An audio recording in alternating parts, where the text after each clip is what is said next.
Salam, hörmətli tamaşaçılar. Efirimizi Hədəf Analitik İnformasiya proqramı davam etdirir. Birləşmiş Ştatlar və İran arasında yenidən qarşılıqlı surətdə zərbələr mübadiləsi olub, necə deyərlər.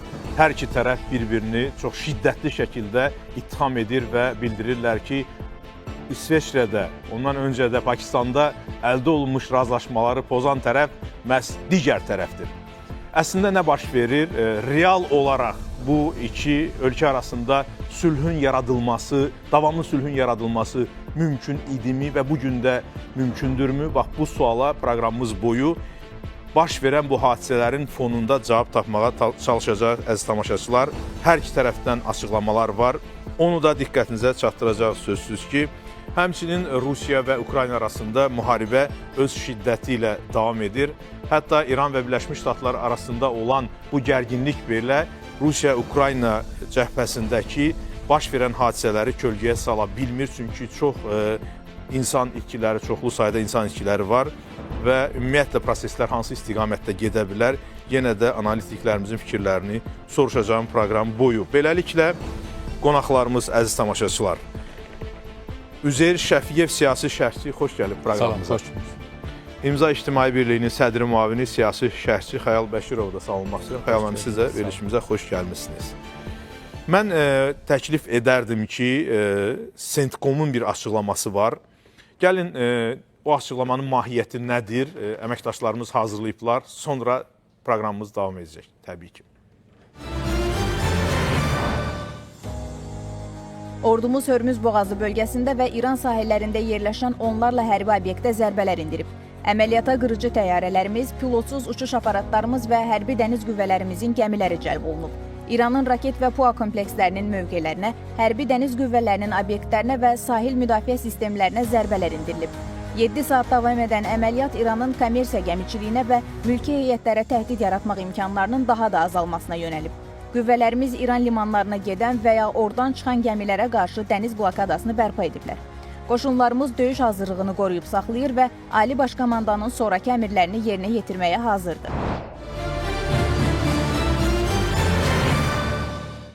Amerika Birləşmiş Ştatları Silahlı Qüvvələrinin Mərkəzi Komandanlığının bəyanatı idi, əziz tamaşaçılar, bu sözlər. Bəs İran tərəfi hansı açıqlamanı verib? İslam İnqilabı Keşikçiləri Korpusunun gəlin məlumatını dinləyək, sonra qonaqlarımıza sualları başlayacağım. Buyurun.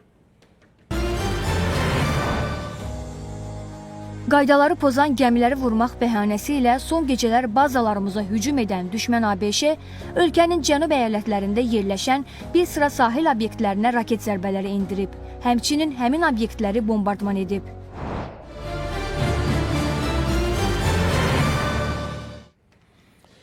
Xəyal müəllim, dururkən nə baş verdi sualı yerindədir, yoxsa elə əvvəlcədən məlum idi ki, hətta İsveçrədə razılaşmalar, yəni necə deyərlər, əldə olunarkən, ondan öncə İslamabadda, bütün bunlar yəni müvəqqəti xarakter daşıyır.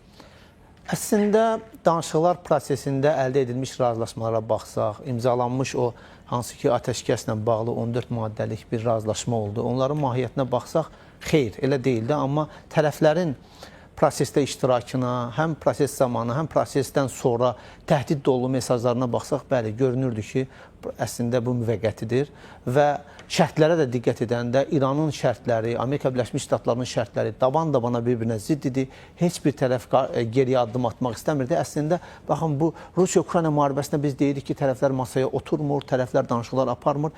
Bir tərəfdən danışıqlar aparılması yaxşı tərəfdir, amma digər tərəfdən görürük ki, digər bir cəhbədə danışıqlar da aparılır, razılaşma da əldə edilir, amma yenə də bombardmanlar davam edir və tərəflər bir-birlərini təhdid edir və görünən siz verdiyiniz o bəyanatdan da görünür ki, tərəflərin heç biri əslində sanki görünən odur ki, razılaşmadan məmnun deyillər. Onlar bu ateşkəslə bağlı, daha sonra o qeyd etdiyim o sazişlə bağlı heç məmnunluğunu ifadə edən mövqe ortaya qoymurlar. Mən düşünürəm ki, indiki dünyada münaqişələr və o münaqişələrdən doğan müharibələrlə bağlı proses elədir ki, sanki zəncirvari digər proseslərlə bağlıdır və bu prosesin həlli müəyyən məsafədə qət edilir, həlli istiqamətində addımlar atılır, amma digər proseslərlə bağlı o zəncirvari proses olduğuna görə görürük ki, hardasa dalana dirənir və danışıqlar prosesi pozulur. O baxımdan mən düşünürəm ki, biz Rusiya-Ukrayna müharibəsini bundan ayırmamalıyıq. Donald Trump ötən il Ankorijdə, Alyaskada, Ankorij şəhərində Vladimir Putinlə bir razılaşma əldə etmişdi. Həmin o razılaşmanın indi o baş verən proseslərdən biz oxuyuruq ki, razılaşma ilə belə bir Rusiya tərəfinin bir vədi olub ki, İran mövzusunda əgər Amerika Birləşmiş Ştatları İran məsələsini, İran problemini həll edə bilirsə etsin, Ukrayna mövzusunda Amerika Birləşmiş Ştatları müəyyən mənada geriyə çəkildi. Amma İranda istədiyinə nail ola bilməyən Donald Trump administrasiyası sanki qısa müddət Ukraynaya bütün istiqamətlərdə o əvvəlki dəstəyi bərpa etdi ki, Ukrayna Rusiyanın strateji obyektlərini vurur, daxilindəki uzun məsafələrdə yerləşən obyektləri çox dəqiqliklə vurur. Amma Amerika Birləşmiş Ştatlarının dövlət katibi cənab Rubio demişdi ki, Ankorijdə elə bir razılaşmalar əldə olunmuyor. Təxminən bu mahiyyətdə açıqlama vermişdi ki, yəni əslində Elnur müəllim, siz də bir media mənsubu olaraq uzun müddət təcrübəyə sahib olan bir şəxs kimi bilirsiniz ki, heç vaxt aparılan o bağlı qapılar arxasında aparılan o müzakirələr kənara çıxmır. Sovetlər İttifaqı ilə rəhbərliyi ilə ABŞ arasında gəmidə, sualtı qayada aparılan o danışıqların məzmunu bugünə qədər yayılmayıb. Fərqli ziddiyyətli məlumatlar verilir və heç birisi də nə təksib olunur, nə təsdiq olunur. Bax, ona görə mən düşünürəm ki, elə o diplomatik yanaşmadır Marco Rubio, Amerika Birləşmiş Ştatlarının dövlət katibi kimi bu mövqeyi ortaya qoyub və onlar hətta bu olsa belə heç vaxt bunu qəbul etməyəcəklər ki, onlar Ukraynanı qurban veriblər İran mövzusuna görə. Bu baxımdan mən düşünürəm ki, bu bizim müşahidələrimiz. Təbii ki, bəs prosesləri siz analiz edirsiniz. Yəni, analitika ilə uzun illəriniz ilə məşğulsuz, Xəyal müəllim.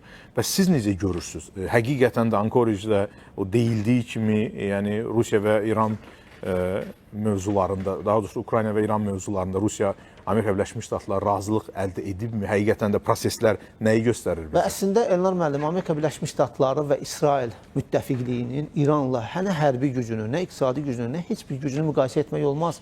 Amerika Birləşmiş Ştatları özü dünyanın süper gücüdür və bütün istiqamətlərdə silah baxımından, texniki, silah arsenalı, digər kəşfiyyat məlumatları baxımından bəlkə də birinci sırada duran dövlətdir, bəlkə də yox, elə birinci sırada duran dövlətdir və İranın bu müddət ərzində onunla baş-başa qoyması və bir çox hallarda Amerika Birləşmiş Ştatlarının hərbi bazalarının dəqiq nöqtə atışı ilə vurması və hətta Amerika Birləşmiş Ştatlarının hərbiçilərinin rotasiya qaydasında yerlərini dəyişdirərək hansısa otellərdə dəqiq mərtəbələrinin vurulması ondan xəbər verir ki, bu Rusiya və Çinin izini ortaya qoyur və İranın imkanlarının məhdud olduğu sahədə, yəni kəşfiyyat məlumatlarının ən azından bu iki dövlət tərəfindən verilməsi açıq şəkildə bəllidir. Və Rusiya ilə razılığın əldə edilməsi, bax, bu səhnəni biz oxuyanda bilirik ki, Rusiya bu prosesdə iştirak etməmiş deyildir və Rusiyanın Amerika Birləşmiş Ştatlarının İran cəbhəsində ilişdirib saxlaması siyasəti də göz önündədir. Çünki necə ki, Rusiya Ukraynada artıq 5-ci ildir ki, orada bir baş çıxara bilmir, istədiyinə nail ola bilmir və oradan geri də çəkilə bilmir. Amerika Birləşmiş Ştatlarının da həm Rusiyaya, həm Çinə münasibətdə bir rəqib kimi İran cəbhəsində yaxın şərqdə ilişib qalması o dövlətlərin maraqlarına uyğundur. Və bu baxımdan mən düşünürəm ki, Ankorijdə Rusiya ilə razılaşmanın əldə edilməsi ehtimalı bu prizmadan yanaşanda daha yüksək görünür. Amma Çinlə bağlı isə Çinə səfər etdi və görünən tərəfi odur ki, Çindən əli boş qayıtdı Donald Trump. Bu baxımdan mən düşünürəm ki, Donald Trumpın qəzəbi, hiddətinin əsas səbəbi həm Rusiya-Ukrayna cəbhəsində, həm də İranda məhz bununla bağlıdır. Bəli. Sevil Mikailova parlamentimizin deputatlığı proqramımıza qoşuldu, bizə qoşuldu. Təşəkkür edirik Sevil xanım, xoş gəlmisiniz. Xoş gördük. Elə sizinlə davam edək, Üzeyir müəllim etiraz eləmirsə. Bəs siz necə görürsünüz Sevil xanım? Bu zərbələrin, qarşılıqlı zərbələrin mahiyyəti nədir? Tərəflər masada nədəsə razılaşa bilməyiblərmi ki, yenidən bu eskalasiya, əgər onu belə adlandırmaq mümkündürsə, baş verdi?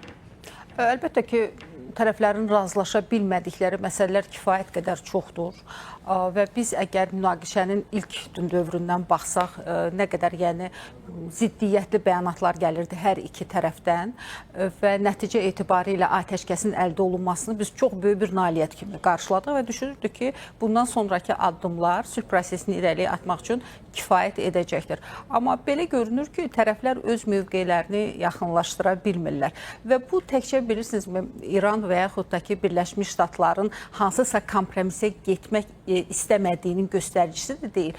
Eyni zamanda tamamilə fərqli iki sivilizasiyanın biri-biri ilə toqquşmasıdır masa üzərində.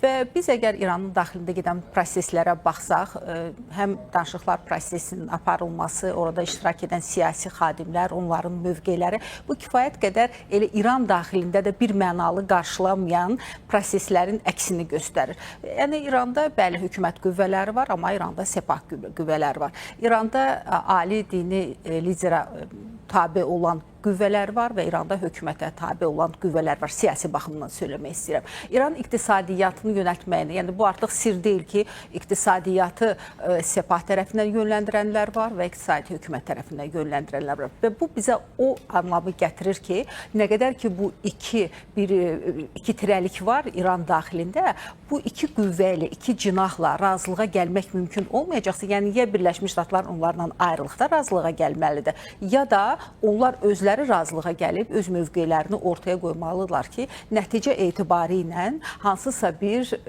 belə deyək, razılaşma mümkün olsun. Və biz əgər baxsaq, bəli, əvvəl əgər tərəflərin ilk müharibəyə daxil olduğu dönəmdə biri-birinə qarşı iddiaları kifayət qədər belə deyək, monoton görünürdürsə və bundan qabaq, yəni soyuq müharibə dönəmindəki tələblərdən fərqlənmirdisə, amma artıq silahlı belə deyək, toqquşmadan sonra tamamilə fərqli iddialar ortaya çıxdı, fərqli tələblər ortaya çıxdı və biz bugün artıq münaqişənin tam şəkildə Hörmüz ətrafında sanki bir razılaşmanın olmamasına bağlı görüntünü görürük. Bəli, Amerika tərəfindən ara-sıra bəyanatlar səsləndirir, onlar bir-birlərini təksib edirlər.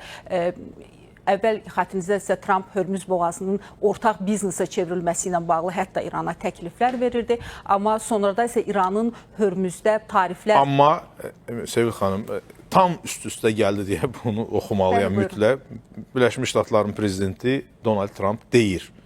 The Guardian of the Hormuz Strait, the United States of America will be from this point forward known as the Guardian of the Hormuz Strait. Yəni Birləşmiş Ştatlar bu baxımdan məsələyə yanaşır ki, artıq Hörmüz boğazının qoruyucusudur. Hörmüz boğazı... Və ardınca da deyir ki, 20% Birləşmiş Ştatların büdcəsinə vergi gəlməlidir oradan. Bəli, bu propaganda xarakterli bəyanatdır. Çünki gəlin baxaq, əgər məsələ həll olunmayıbsa, bugün də Birləşmiş Ştatlar açıq şəkildə deyir ki, burada minalanmış ərazilər var suyun altında və İran heç də gizlətmir ki, bu ərazilərdə istədiyi qədər təhlükə yarada bilər. Və yarada bilərmi? Təbii ki, yarada bilər. Niyə görə? Əslində bu ərazi, biz bunu dəfələrlə söyləmişik, İranın ərazi suları deyil və heç vaxtda beynəlxalq belə deyək, birlik tərəfindən və yaxud da ki, hansısa bir beynəlxalq sənədləşmələr o İran ərazisi kimi getməyibdir. Sadəcə olaraq İran və Oman bu ərazidə ən yaxın ölkələr olduqları üçün ən sıx, yəni boğazın ən sıx, ən kiçik hissəsində buraya yaxın olduqları üçün onlar bu və digər şəkildə buradakı hərəkəti tənzimləyirlər. Və tənzimlənmək, hələ sahiblənmək anlamına gəlmir. Amma indi isə tamamilə fərqli bir gəlişmədir. İran Hörmüz boğazını artıq özününkiləşdirmək istəyir. Bəli, bundan əvvəl İran və Oman arasında bir razılaşma var idi, amma bu heç bir halda beynəlxalq öhdəliklər yaratmırdı. Amma indi isə İran artıq burada tarifləri qoymaq istəyir və onunla da əsaslandırır. Danışıqlar masasında da, yəni sızan ən azı görüntü budur ki, İran bunu müharibənin kompensasiyası kimi istəyir, çünki onun ərazisinə kifayət qədər zərər dəyibdir, onun müdafiə sisteminə zərər dəyibdir və bunların hamısını yenidən bərpa etmək üçün odur ki, onda ya siz bizə kompensasiya verməlisiniz, səhv etmirəmsə 150 milyard istəyirdilər, ya bunu verirsiniz, ya da ki, razılaşın ki, biz Hörmüz boğazından... 178 milyard dollar zərər dəyib bizə, ödəməlisiniz deyirdilər. Bəli, ya da ki, razılaşmalısınız ki, biz burada tarifləri qoyuruq və biz buradan qazanc əldə edirik. Məsələ burasındadır ki, əgər Hörmüz məsələsinin həll etməklə, razılığa gəlməklə də problemi çözmək mümkün olsaydı, bəlkə də hansısa bir sövdələşmə mümkün olardı. Amma yaxın şərq tematikası hər zaman çox ağırlı olub, hər zaman çox mürəkkəbdir və burada söhbət bir tərəfdən və bir gücdən getmir. Burada çoxlu güclərdən və çoxlu tərəflərdən gedir. Yəni biz sadəcə olaraq Hörmüzdən danışırıq, amma biz əgər Körfəz ətrafı ölkələrə baxsaq, onların sayı 8-dir və bu 8 ölkənin 8-i də həmin o Körfəzdən istifadə edir. Yəni Birləşmiş Ştatlar təkcə İranla razılığa gəlməklə digər ölkələri razı sala biləcək ya yox. Bu İranın daha dominant rolunu təsbit etmək demək olmayacaqmı? Digər bölgə ölkələri, siz az əvvəl Xəyal müəllimlə Rusiya və Çinin bölgədəki aktorluğuna toxundunuz və bu ölkələr razılaşacaqmı? Burada Hörmüz boğazına digər, belə deyə, tərəf gəlsin, operatorluq eləsin. O halda ki, burada daha çox Çin və Rusiya istifadə istifadə edir burada gəmilərin hərəkətindən və ticarətdən. Yəni bəli, bir versiyada irəli sürülür ki, Çin və Rusiya üçün bu tarifsiz keçid tətbiq oluna bilər və bu ölkələri razı sala bilər. Amma bu nə dərəcədə möhkəm bir razılaşma olacaq, bu da məsələnin digər bir tərəfidir. Ondan sonra yəni əslində məsələlər əgər bu cür inkişaf eləyəcəksə kifayət qədər təhlükəli biz bir ssenari ilə rastlaşa bilərik və düşünürəm ki, Hörmüz bəlkə də başlanğıcdır, amma daha böyük və qlobal anlamda bugün artıq biz koalisiyaların bura qoşulması kimi təhlükəli bir tendensiyanı görürük. Bəli. Elə Sevil xanımın dediklərinə əlavə olaraq bugün əslində Birləşmiş Ştatlarda çox ciddi şəxslərin necə deyərlər açıqlamaları olub ki, İrana qarşı quru əməliyyatları məsələsi gündəmə gələ bilər və yəni sanki artıq Birləşmiş Ştatların başqa çarəsi qalmayıb kimi üzerməlum fikirlər səsləndirilir. Və siz nə deyərdiniz?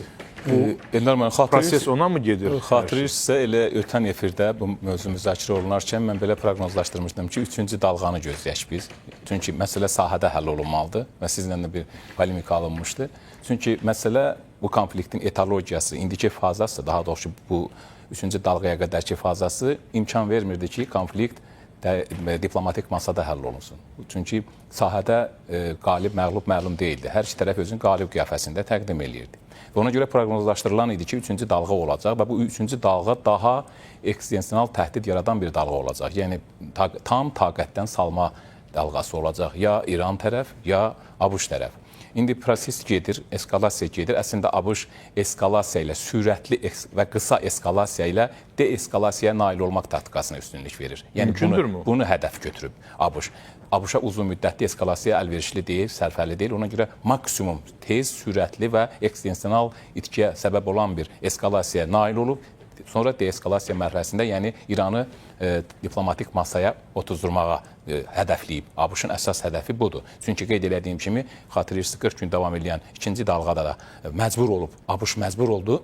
Çünki həm İranın demək, Hörmüz vasitəsilə iqtisadi məngənə siyasəti, hətta demək ki, digər boğazlar vasitəsilə iqtisadi məngənə siyasəti ilə, tıxanma nöqtəsindən istifadə edərək ABŞ iqtisadiyyatını, ABŞ-ın müttəfiqlərini ona qarşı qaldırdı, ABC-ın daxili elektoral bazasını qaldırdı Trump administrasiyasına qarşı və digər yaxın şərq ölkələrini hətta ABŞ-a qarşı qaldırmaqla İran atəşkəsə sanki məcbur etdi ABŞ-a. Amma indiki halda, demək, hətta diplomatik masada danışıqlar gedərkən də biz gördük ki, şərtlər hər iki tərəfdən fərqli interpretasiya olunur.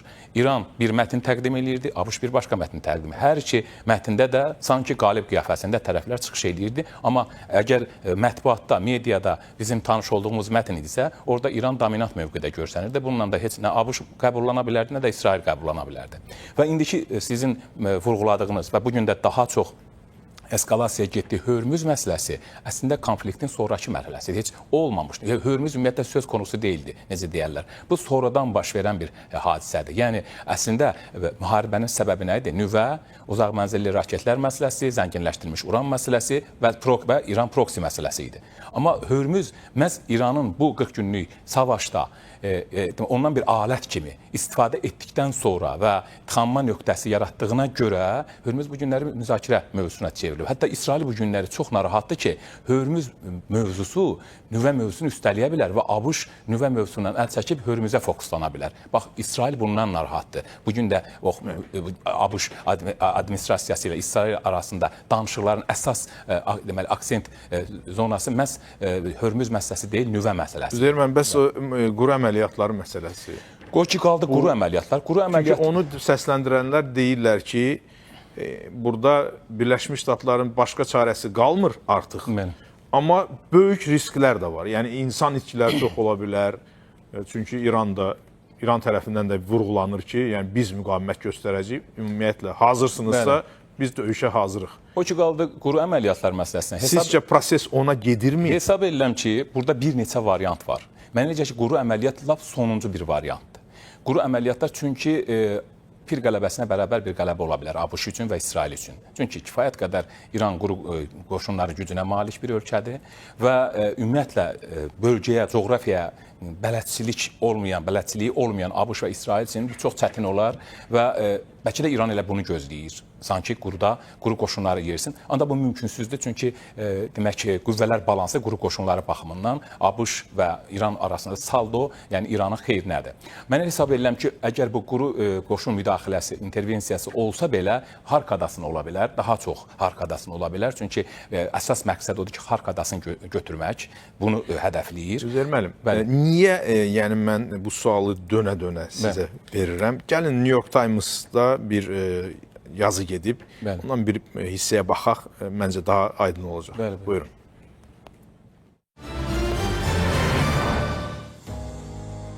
İkinci prezidentlik dövründə beynəlxalq arenada güc nümayiş etdirməyə əsas siyasətini çevirən Tramp, İranda indiyədək iradəsinə boyun əyməyən rəqiblə üzləşib.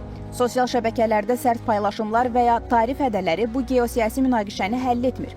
Keçən ay Tehranla bağladığı atəşkəs memorandumu faktiki olaraq uğursuz olub və hazırda Trampın nə aydın hərbi, nə də diplomatik strategiyası görünür. Keçən ay Tehranla bağladığı atəşkəs memorandumu faktiki olaraq uğursuz olub və hazırda Trampın nə aydın hərbi, nə də diplomatik strategiyası görünür. O, əlavə danışıqların mümkün olduğunu desə də, əvvəl uğursuz olmuş danışıqların bu dəfə necə nəticə verəcəyini izah etmir. Tramp hesab edir ki, İranın zəif iqtisadiyyatı səbəbindən Tehran sonda geri çəkiləcək. İran isə ABŞ-də yanacaq qiymətlərinin və daxili siyasi vəziyyətin Trampı zəiflədəcəyini ümid edir. Tramp hazırda çətin vəziyyətdədir və Hörmüz boğazı üzərində təsir imkanlarını qorumağa çalışan, həmçinin Fars körfəzində nüfuzunu saxlamaq istəyən qətiyyətli rəqiblə qarşı-qarşıyadır. Trampın Hörmüz boğazından keçən gəmilər üçün 20% rüsum tətbiq etmək və ertəsi gün bundan imtina etmək qərarı administrasiyanın əvvəlki mövqeyi ilə ziddiyyət təşkil edib. Administrasiya əvvəllər belə rüsumların beynəlxalq hüququ pozacağını bildirirdi.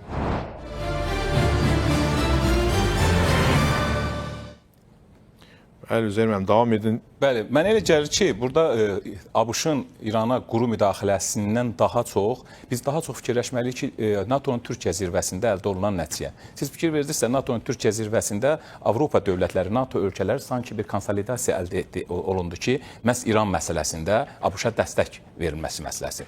Bu, elə bilirəm ki, Türkiyə zirvəsinin ən böyük nəticələrindən biri idi. Güman edirəm ki, quru müdaxiləsindənsə daha çox məhz Avropadakı müttəfiqlərin, NATO müttəfiqlərin ABŞ səfərbər eləyə bilər bu məsələ. Eyni zamanda yaxın şərqdəki müttəfiqlərin İrana qarşı səfərbər eləyə bilər. Çünki İran bunun üçün zəmin yaradır və yaxın şərq ölkələrinə zərbələr vurmaqla və Avropa ölkələri ilə münasibətlərin sərinləşməsi fonunda buna haqq eləyir sanki. Və hesab edirəm ki, quru müdaxiləsi və taktiki nüvə silahının tətbiqi ən sonuncu variantlardan biridir. Güman edirəm ki, buna qədər mənə elə gəlir ki, İranı kapitulyasiya aktına məcbur edə bilər ABŞ. İndiki halda proseslər ona doğru gedir və bir qədər də pressinglər olsa, yəni davamlı eskalasiya olsa, nisbi davamlı eskalasiya olsa, güman edirəm ki, İran kapitulyasiya aktına çox yaxınlaşacaq. Çünki İranın immuniteti, güman etmirəm ki, NATO müttəfiqləri ABŞ-ın, İsrailin birgə demək ki, fəaliyyəti nəticəsində duruş gətirə bilsin. Güman edirəm ki, quru müdaxilələrə ehtiyac qalmayacaq. O halda ola bilər ki, quru müdaxilə, qeyd elədiyim kimi, əsas demək ki,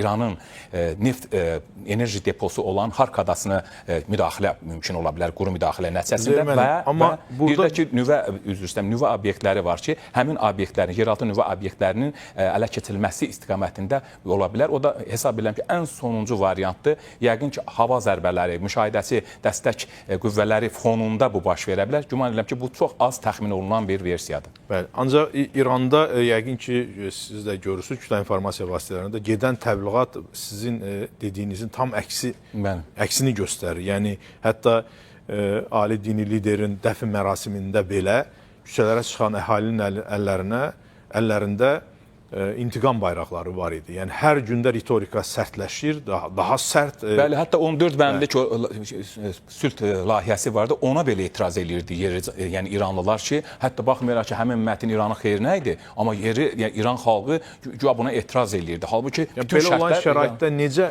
razılıq masada razılıq əldə oluna bilər, o da sualdır. Mənə gəlir ki, taqətdən düşdükdən sonra, İranın ekstensional zərbələr aldıqdan sonra məcbur olub o diplomatik masaya oturmağa daha zərbələr ola bilər. Olacaq, əlbəttə ki, olacaq. Bəli. O xəritəni verək. Xəyal siz izah edə bilərsiniz, yoxsa xəritə üzərinə? Buyurun, siz məncə daha da maraqlı olacaq. Bu söhbət hazırki dünənki açıqlama, bu gün də səhər elə yenə bombalanma olub, hətta 7 nəfərin öldürülməsi haqqında məlumatlar gəlib. Haralarda baş verir? Bax, bütün bu İranın hansı bölgələri bombalanır?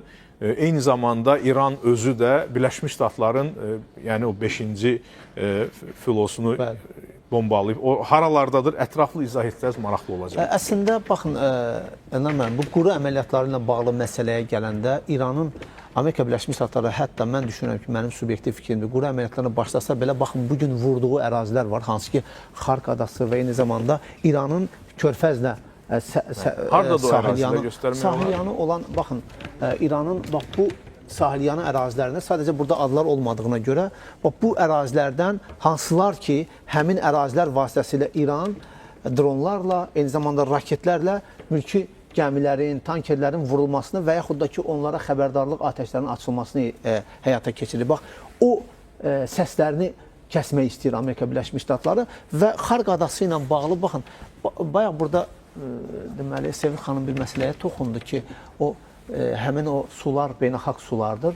Həmin o sulardan əslində... Siz hüquqşünassınız, ona sizdən soruşaq. Ya İran deyir ki, xeyr, bura bizim ərazi sularımızdır. Hansısa konvensiyalara əsaslanır. Hətta Omanı da bu məsələyə qatmaq istəyir. Birləşmiş Ştatlar da və onun müttəfiqləri də deyirlər ki, o cümlədən yəni bu Körfəz ölkələri. Xeyr, bu belə deyil. Kim haqlıdır bu məsələdə? Əslində, baxın, bu beynəlxalq sulardır. Söhbət buradan gedir. Bəli, bu 33 kilometrlik bir məsafədir. Omanla İranın arasındakı olan o deməli Hörmüz boğazı həmin ərazilər beynəlxalq hüququn prinsiplərinə görə beynəlxalq sulardır və nə İrana, nə Omana, nə digər dövlətə aid konkret konvensiyalar var mı? Bəli, 1982-ci il BMT-nin dəniz hüquqları haqqında konvensiyası var. Həmin konvensiyaya görə o beynəlxalq sulardır və baxın, Süveyş kanalıdır, Panama boğazıdır. Bunlar fərqlidir. Bunlar süni yaradılmış su yollarıdır və həmin o dövlətlər ona sahibdirlər. Amma bu yollar isə təbii yollar olduğuna görə beynəlxalq dəniz hüquqları konvensiyasına görə BMT-nin o beynəlxalq sulardır və oradan keçid sərbəst olmalıdır. Amma İran... Bosfor və Dardanel kimi də o cür təxmin. O Montreux ilə tənzimlənir. O Montreux ilə, ona aid konkret saziş var və o sazişi tərəflər qəbul edir. Ona hörmətlə yanaşır. Amma buna aid bir beynəlxalq ayrıca bir saziş olmadığına görə. Amma İran tərəfi iddia edir ki, biz həmin o konvensiyanı imzalamamışıq. Və imzalamadığımıza görə bu ərazilər bizə aiddir. Bizimlə Omana birlikdə aiddir. Onlar da nəyə istinad edirlər? İmzalamaması beynəlxalq öhdəlik yaratmırmı? Bəli, öhdəlik yaratmır. Yaratmır, amma başqa bir məsələ var. Həmin o dəniz hüquqları haqqında konvensiyaya, eyni zamanda beynəlxalq sularla bağlı qanunvericiliyə görə hər bir dövlətin 24 kilometrlik sahili onun ərazi suları hesab edilir. Nəzərə alsaq ki, 33 kilometrlik.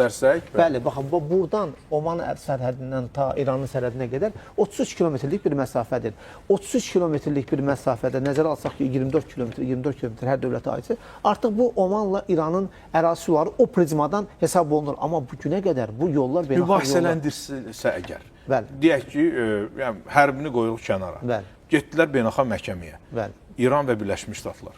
Bəli. O cümlədən İsrail misal üçün, və yaxud da Körfəz ölkələri. Körfəz ölkələri daha çox maraqlıdır bu məsələdə. Getdilər məhkəməyə və siz hakimsiniz. Kimin tərəfindən qərar verirsiniz? Mən düşünürəm ki, həmin o beynəlxalq məhkəmənin qərarı ilk öncə Amerika Birləşmiş Ştatları tərəfindən tanınmalıdır, o tanınmayacaq. Hətta İranın xeyrinə olsa belə. Amma biz, baxın, Amerika Birləşmiş Ştatları bugün beynəlxalq cinayət məhkəməsinin ləğv edilməsindən danışır. Yəni, bugün beynəlxalq hüquq onları kənara qoyur. Siz hakimsiniz və gəliblər sizin qarşınıza, həm də hüquqşünas. Mən düşünürəm ki, artıq bir presedent formalaşıb. Uzun illər ərzində bu yoldan beynəlxalq sular kimi istifadə edilib. Əgər tərəflərin maraqlarına zidd deyilsə və İranın o prinsipi ki, hansı ki, mənə müharibə nəticəsində zərər vurdum, onun əsasında mən buradan rüsumlar yığmalıyam, o prinsip əslində beynəlxalq sularla bağlı, ümumiyyətlə beynəlxalq hüququn prinsiplərinə ziddir. Sən bugünə qədər əgər həmin o yolların beynəlxalq sular olduğunu düzdür, konvensiyanı təsdiqləməsən də ümumilikdə qəbul edirdinsə və buna riayət edirdinsə, sən bu prosesi davam etdirməsən və sənin müharibə nəticəsində zərər vurulubsa, o zərəri sən vuran tərəflərdən tələb edə bilərsən. Körfəz ölkələri İranın ərazisinə zərər vurublarmı? Xeyr, vurmayıblar. Düzdür, onların ərazisindən istifadə edilibsə, vurulubsa, o başqa bir məsələdir. O prizmada İran beynəlxalq məhkəməyə verə bilər. o vurulmuş zərərin ödənilməsi baxımından. Bax, bu dolayı yolla zərərin, əgər məhkəməyə müraciət olunacaqsa, bu dolayı yolla zərərin ödənilməsidir. Amma birbaşa zərərin ödənilməsinə bağlı İran əgər məhkəməyə verərsə, o halda həmin Amerika Birləşmiş Ştatlarını İsraili verə bilər və eyni zamanda ərazilərindən hərbi bazalarından istifadə edilən dövlətləri verə bilər. O baxımdan mən düşünürəm ki, o qərarın verilməsi biraz... Hakim olaraq o zaman nə qərar verəcəksiniz? Bilirsiniz, orada mən ikinci hakim deyiləm. Eyni zamanda biraz mürəkkəb məsələdir və Elnar müəllim, bax, mən bayaqki fikrimi qısa olaraq biraz davam elətdirim ki, bax, Sevil xanım dedi, bu qlobal bir məsələdir. Yəni, burada mövzu İran deyil. Burada Amerika Birləşmiş Ştatlarının əsas hədəfi, bax, Üzər müəllim dedi, İsrailin hədəfi İranın nüvə arsenalıdır. Bəli, İsrail üçün təhdid yaradacaq nüvə arsenalıdır. İsrail heç belə baxanda maraqlı deyil, Hörmüz boğazı ilə bağlı olan məsələ. Düzdür, İranın güclənməsi istiqamətində proses gedəcəksə, onu qəbul etməyəcək. Amma İranın bugün raket arsenalı, bugün nüvə arsenalı İsrail üçün çox ciddi təhdid yaradır və eyni zamanda Çin və Rusiya bu prosesdə birmənalı şəkildə maraqlıdırlar və nə qədər ki, baxın, Rusiya baxmayaraq ki, Ukrayna cəbhəsində bataqlığa düşüb, amma yenə də İran mövzusunda İrana dəstək göstərir, İran mövzusunda İrana kəşfiyyat məlumatları verir və digər dəstəkləri göstərir. Bu baxımdan bundan yanaşanda biz görürük ki, bu məsələ heç də İran mövzusu deyil. İran sadəcə Amerika Birləşmiş Ştatlarının böyük planlarının həyata keçirilməsində bir qaladır və o qalanı fəth edib, ondan sonra yoluna davam etmək istəyir Amerika Birləşmiş Ştatları. Bəli. Bir də Elnar müəllim, bir məsələ var. Bax, bu İran deyirsiniz ki, ondan qəbullanar. İran bu vaxta qədər Hörmüz boğazının statusu ilə qəbullanıb. Çünki Beynəlxalq Dəniz Hüquqları Konvensiyası ilə tənzimlənirdi. Beynəlxalq sular tranzit logistik baxımdan beynəlxalq statusiyaya malikdir və İran da bu vaxta qədər ona qəbullanıb.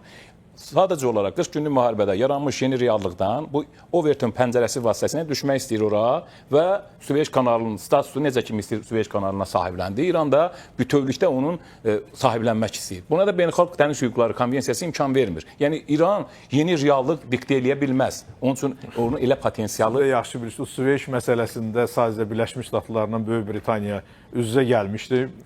Fərqi yox, nəticə bizi maraqlandırır. Nəticə bizi maraqlandırır. Nəticədə nə oldu? Misir sahibləndi və Süveyş kanalı bununla da bitdi. Burada da istəyir ki, yenidən bax bu vəziyyətdən istifadə edərək məhz ora sahiblənsin və oxşar analoji prezident vasitəsilə o da mümkün deyil. Çünki bununla nə bölgə dövlətləri qəbullanacaq, hətta onun müttəfiqləri Çin də qəbullanmayacaq, hətta Rusiya da ondan qəbullanmayacaq. Çünki orada artıq indi bəlkə də yumşaq siyasət yürüdür müttəfiqlərə qarşı. Sabah İran bəlkə müttəfiqləri üçün də çox asi bir düşmənə çevriləcək. O baxımdan yeni reallıq ki, diktə etmək istəyir İran. Bunu nə müttəfiqləri qəbul edir, nə bölgə dövlətləri qəbul edir. Hesab edirəm ki, bu beynəlxalq konvensiya ilə tənzimlənən məsələ olduğuna görə İran sadəcə məsələn bugün Trump deyir ki, tutalım ki, Hörmüzdəki vəziyyəti mən müəyyənləşdirəcəm. Ona görə deyir ki, ambisiya ilə cavab vermək istəyir. Yəni İranı əvvəlki status quo ilə qəbullandırmaq istəyir. Xeyr, mən düşünürəm ki, əgər Amerika Birləşmiş Ştatlarının əlində imkan olsa, o Hörmüzü nəzarətə götürəcək. Çox şey istəyər, amma beynəlxalq reallıq, regional güclər. Yəni sizin dediyiniz o kapitulyasiyaya imza atdırsa İrana, o halda Hörmüzü kapitulyasiyanın da mətni var da, hansı səviyyədə kapitulyasiya olacaq? Sadəcə olaraq kapitulyasiya belə ola bilər ki,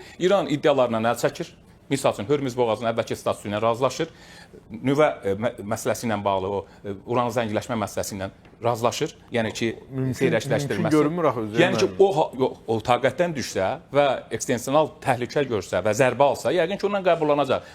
Amac da bundan ibarətdir. NATO müttəfiqləri, ABŞ-ın da amacı bundan ibarətdir ki, İranı diplomatik masada kapitulyasiya imzalatdırsın. Buna da nail olacaqlar. Başqa cür mümkün deyil.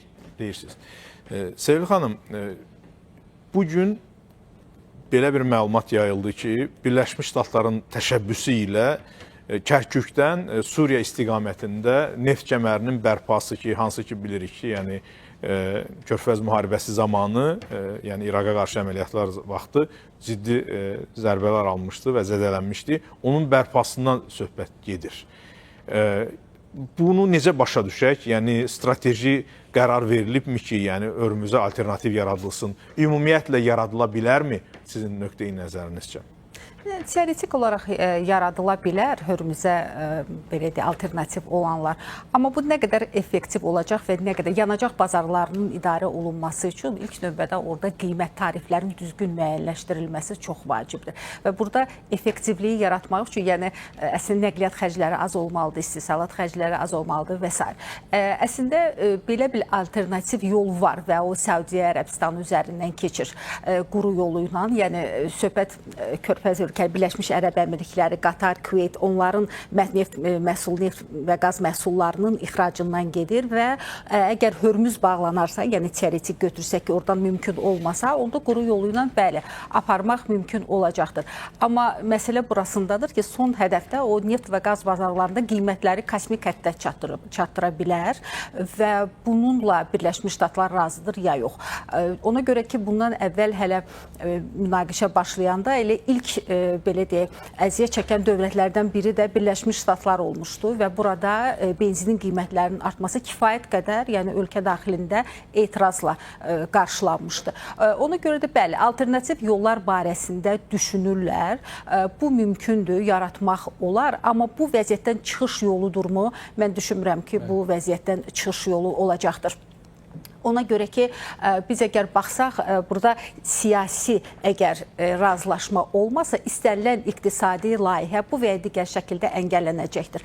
Məsələn, indi biz Hörmüz ətrafında müzakirə edirik, amma digər, mən düşünürəm ki, kifayət qədər təhlükəli olan Bab-əl-Məndas, yəni bu Yəmənin, Husilərin nəzarətində olan Yəmənin yanından keçən həmin o boğazdır ki, yəni ikinci alternativ kimi ona baxırlar, vəziyyəti gərgin saxlamaq üçün. Onu da İran əlində rıçaq kimi saxlayır. Təsəvvür etsən ki, dənizlərlə daşımalar 12% həmin siz deyən demək ki, boğaz üzərindən gedir. 25%-ə qədər də Hörmüz boğazından gedir. Demək ki, tıxanma nöqtəsi budur. Bu kifayət qədər İranın əlində bu gün rıçaqdır və İranın əlindən bu rıçağı almaq istəyirlər və düzgün deyilirlər. Çünki bu şəkildə dünya iqtisadi rənginə bu şəkildə təsir etmək mümkünsüz bir şey. Buna qədər təsir göstərmirdi. İndi bu baş verən müharibədən sonra və mənə elə gəlir ki, bilirsiniz, o əslində uzadır. Ona görə ki, danışıqlar, yəni Hörmüz məsələsində bu qədər təpki göstərir ki, danışıqlar prosesi uzansın. Buyurun. Bəli, strategisiz ona görə soruşuram sizdən.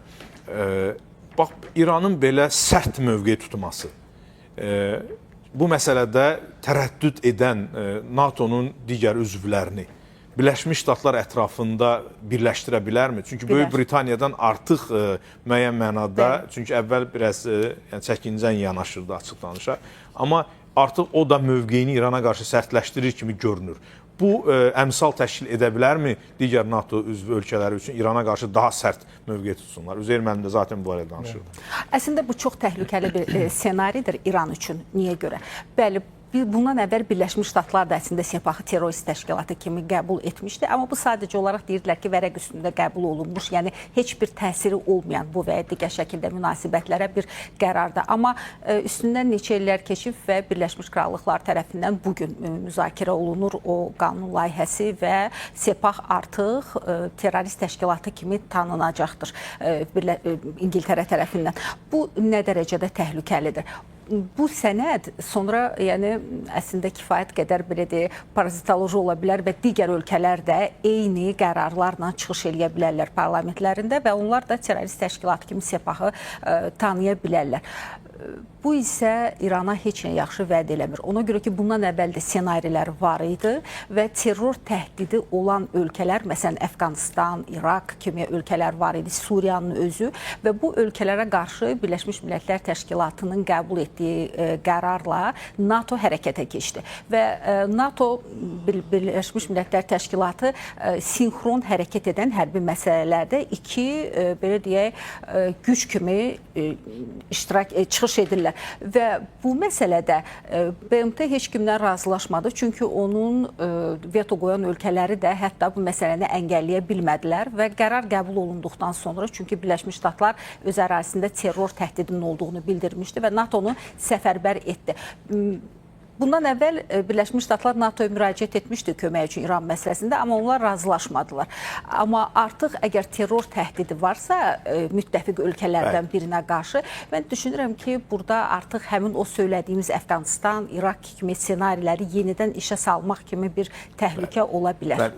Faktiki biz görürük ki, dünya, necə deyirlər, sizin dediklərinizdən nəticə çıxardı. Başını itirib, yəni həqiqətən də bilmirlər ki, necə hərəkət etsinlər, necə addım atsınlar. Amma faktiki olaraq Azərbaycan Respublikası yəni bütün məsələlərdə, necə deyirlər, strateji xəttini düzgün müəyyənləşdirir və atdığı addımlar da bunu sübut edir. Şuşa forumunda cənab prezidentin bir açıqlaması var idi. Gəlin ona diqqətlə qulaq asaq, sonra yenə davam edək. Buyurun.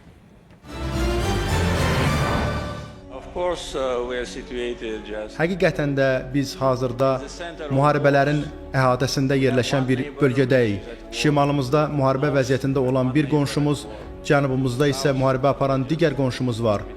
Biz isə onların arasında yerləşirik. Əlbəttə ki, belə bir şəraitdə ölkəmizi qorumaq və eyni zamanda imkan daxilində münaqişənin sülh yolu ilə həllinə töhfə vermək bizim üçün böyük əhəmiyyət kəsb edir. Bəli, biz sülhün mümkün olduğuna inanırıq. Hesab edirəm ki, bunu təkcə biz deyil, həm də bu qarşıdurmanı və qan tökülməsini dayandırmaq üçün əllərindən gələni edən vasitəçi ölkələr də düşünürlər. Xüsusilə Pakistanı, əziz dostum Baş nazir Şəhbaz Şərifi və Feldmarşal Asim Muniri qeyd etmək istərdim. Onlar Amerika Birləşmiş Ştatları ilə İran arasında vasitəçilik səylərində həqiqətən böyük iş gördülər və mühüm uğur qazandılar. Təəssüf ki, bu uzun sürmədi, lakin ümid edirəm ki, hazırki münaqişənin alovlanması da uzun sürməyəcək. Ona görə mən əminəm ki, sülh mümkündür. Əks təqdirdə buna inanmadan yaşamaq çox çətin olar. Düşünürəm ki, əsas məsələ sülh əldə edildikdən sonra regionun necə görünəcəyi olacaq.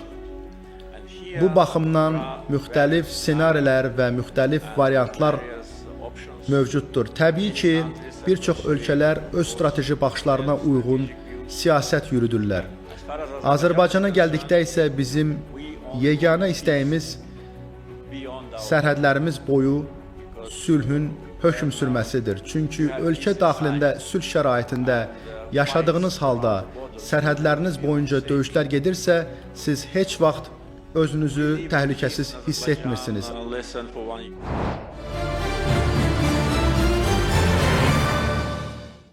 Yalnız sülhdür təhlükəsizliyin qarantı. Elnar müəllim, bu bir dövlətin rəhbərinin, bir liderin, bir siyasi şəxsiyyətin fikirlərindən daha çox uzun müddətli münaqişədən, işğaldan əziyyət çəkən və sonunda öz gücünə, öz xalqı ilə birləşərək bir münaqişəyə son qoyan, işğala son qoyan, ərazi bütövlüyünü və suverenliyini tam təmin edən qalib ölkənin rəhbəri kimi bir münaqişənin həllindən nail olan bir liderin verdiyi düsturdur ki, dövlətlər bundan istifadə etməlidirlər. Bugün dünyada alternativsiz sülhə nail olmaq lazımdır və Azərbaycan prezidenti artıq Cənubi Qafqaz kimi həssas bir regionda sülhün əldə etdiyimizin davamı olaraq qonşularımızda da, Rusiyada da, Cənubda da, İranda da sülhün, sabitliyin və təhlükəsizliyin olduğunu zəruriliyindən danışır. Mən düşünürəm ki, yəqin ki, bütün dünyanın diqqətləri olduğu o Şuşa forumunda Azərbaycan prezidentinin o mövqeyi hələ çox müzakirə olunacaq və ondan nümunələr götürüləcək. Bəli.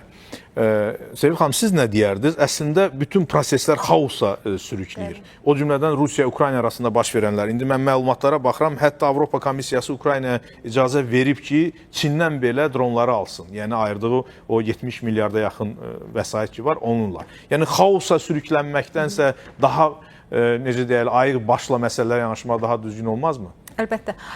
Bilirsinizmi, proseslər, yəni Rusiya ilə Ukrayna arasında olan müharibənin uzanması əslində onu göstərir ki, Rusiya-NATO qarşılaşması qaçılmazdır. Amma bu hansı regionda baş verəcək o sualdır. Biz istəməzdik ki, bu bizim qonşuluğumuzda baş versin. Çünki az əvvəldə biz artıq NATO-nun diqqətini sürüşməsini görürük regionumuza tərəf. Çox təəssüf ki, biz əvvəl əmin idik ki, onlar burada toqquşmaq təhlükəsi aşağıdır. Amma biz o təhlükənin indi artıq artdığını görürük və bu bizim sərhədlərimizin yanında baş verir. Ona görə də cənab prezidentin əslində Şuşa samitində səsləndirdiyi o mesajlar çox önəmlidir və bu bölgəsəl ölkələrin də bir növ toparlamaq, onları bu məsələ ətrafında mobilizasiyasını gücləndirmək üçündür. Və biz düşünürük ki, Pakistan, Türkiyə, Azərbaycan və dost ölkələr əslində məsələnin sülh yolu ilə həlli üçün göstərdikləri səylərin nəticəsində biz o təhlükəni öz sərhədlərimizdən daha uzaqlara qova bilək və yaxud da ki, onu məhv edə bilərik. Bəli, Üzeyir müəllim, sizin fikriniz nədir bu məsələyə? Bəli, ümumiyyətlə Rusiya qəbul etməlidir ki, postsovet məkanında yeni reallıqlar var. Bu yeni reallığı qəbul etməlidir və hesab edirəm ki, köhnə metodologiyadan, imperiya metodologiyasından əl çəkməlidir, siyasi infantilizmdən qurtulmalıdır. Qonşularla, yaxın qonşularla mehriban qonşuluq siyasətinə əməl etməlidir, ərazi bütövlükləri və suverenliklə hörmətlə yanaşmalıdır. Hesab edirəm Ukraynanın özü də tolerant, inklüziv bir dövlət modeli inandırmalıdır Rusiyaya ki, bax belə bir dövlət modeli olacaq. Rusiya üçün heç bir təhdid yoxdur. Rusiya icması üçün heç bir təhdid yoxdur. Güman edirəm ki, qarşılıqlı etimad fonunda bir anlayışa gələ bilərlər. Və hesab edirəm ki, Rusiya nəhayət ki, artıq o köhnə əvvəlki imperiya xülyalarından əl çəkib normal koordinativ münasibətlər qurmağın vaxtıdır. Rusiya çoxdan bu nəticəyə gəlməli idi ki, artıq əvvəlki imperiya devri deyil, yeni reallıqları qəbul etmək lazımdır. Devlətlərlə, qonşu devlətlərlə bərabər hüquqlu qonşuluq münasibətləri saxlamaq lazımdır. Nəinki köhnə o pedant təfəkkürlə yəni yeni düzəni müəyyənləşdirmək cəhdi. Bəli, təşəkkür edirəm.